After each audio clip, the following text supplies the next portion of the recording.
નમસ્કાર મિત્રો, સ્વાગત છે મારી યુટ્યુબ ચેનલ અવર સાયકોલોજી અવર લાઈફમાં. જી હા, અવર સાયકોલોજી, આપણું મનોવિજ્ઞાન, અવર લાઈફ, આપણું જીવન. મનોવિજ્ઞાનમાં સામાન્ય રીતે આપણે વ્યક્તિના વર્તનની વાત કરતા હોઈએ છીએ અને સમાજ જીવનમાં આપણે ડગલે ને પગલે કોઈને કોઈ વ્યક્તિ સાથે વર્તન કરવાનું થાય છે. આ વર્તન કાં તો સફળ થાય છે, કાં તો નિષ્ફળ જાય છે.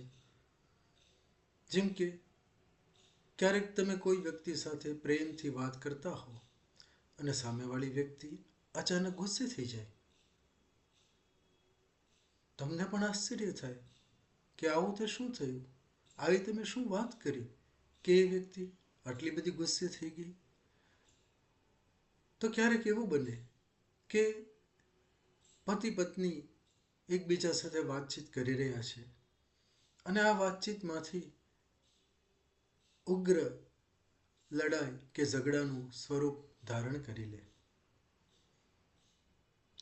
બંને એવું વિચારે છે, એવું નક્કી કરે છે કે પ્રેમથી અને શાંતિથી રહેવું છે, પણ જ્યારે વાતચીત કરવા જાય છે તો આ પ્રેમ અને શાંતિની બદલે લડાઈ ઝઘડો થઈ જાય છે.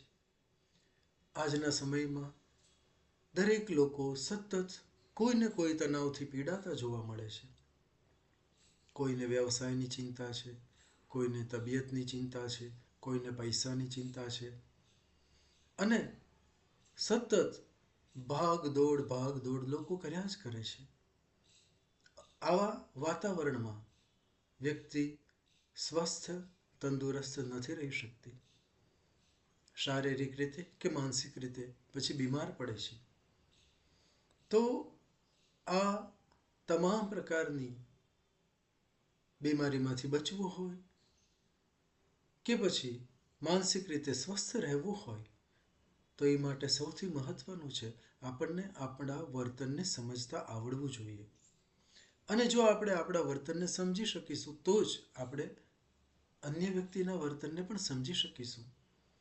અને હા, આજે તો વેલેન્ટાઇન ડે છે.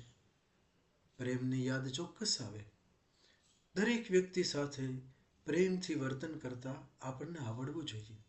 પછી તે બાળકો હોય કે વડીલો હોય, પતિ પત્ની હોય કે મિત્રો હોય, ટીચર હોય કે ટીચર અને સ્ટુડન્ટ્સ હોય, દરેક વ્યક્તિએ એકબીજા સાથે પ્રેમથી કેવી રીતે રહેવું, આ શીખવું ખૂબ જ મહત્વનું છે. કારણ કે પ્રેમ એ ખૂબ જ વિધાયક ઉર્જા છે. પરંતુ નાની નાની વાતમાં લડાઈ ઝઘડા થવા પાછળનું કારણ જ એ હોય છે કે આપણે સામેવાળી વ્યક્તિને સમજતા નથી અને પ્રેમ કરીએ છીએ એમ કહી અને એને બંધનમાં રાખીએ છીએ. આપણી અપેક્ષાઓ વધી જાય છે. ઘણી વખત આપણે એવું સાંભળ્યું છે કે પ્રેમમાં અપેક્ષાઓ ન હોય. ના, પ્રેમમાં અપેક્ષા હોવી જ જોઈએ, પણ આ અપેક્ષા વાસ્તવિક હોવી જોઈએ. તો ઘણી વખત આપણને એવો વિચાર આવે કે આપણે સરસ રીતે વર્તન કરીએ છીએ તો સામેવાળી વ્યક્તિ કેમ આવું વર્તન કરે છે. તો આ માટે બહુ જરૂરી છે કે એ વ્યક્તિના માઇન્ડસેટને આપણે ઓળખીએ. અને માઇન્ડસેટ ઓળખવા માટે ડૉક્ટર એરિક બર્ને સરસ મજાની થિયરી આપી છે જેનું નામ છે ટ્રાન્ઝેક્શનલ એનાલિસિસ. ટ્રાન્ઝેક્શનલ એનાલિસિસ આપણને એ શીખવે છે કે હું અત્યારે કયા માનસિક સ્તર ઉપર છું, સામેવાળી વ્યક્તિ કયા માનસિક સ્તર ઉપર છે, એટલે કે એનું ઈગો લેવલ, ઈગો સ્ટેટ શું છે. જો આ આપણને સમજણ પડી જાય, આ આપણને આવડી જાય તો વર્તન તો ખૂબ જ સરળતાથી આપણે સુધારી શકીએ છીએ અને પ્રેમથી એકબીજા સાથે રહી શકીએ છીએ. કારણ કે જીવનમાં જો ઉર્જા કોઈ મહત્વની હોય તો એ પ્રેમની ઉર્જા છે. મિત્રો, આપણું જીવન આપણને ખૂબ જ પ્રેમ કરે છે. જી હા, લાઈફ લવ્સ અસ. અને વિડિયો યાત્રાની આ એક સરસ મજાની સફર આપણે સાથે મળીને શરૂ કરી રહ્યા છીએ.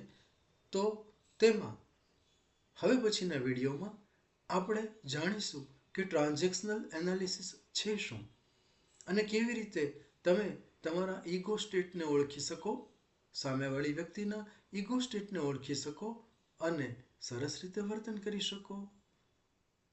તો ફરી મળીશું હવે પછીના વિડીયોમાં.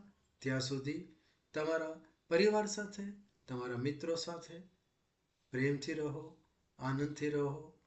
ધન્યવાદ. નમસ્કાર. અને હા, જો તમે તમારા મિત્રોને, તમારા પરિવારને પ્રેમ કરો છો તો આજથી જ આ ચેનલ એમને શેર કરી અને એમના પ્રત્યેનો તમારો પ્રેમ દર્શાવો.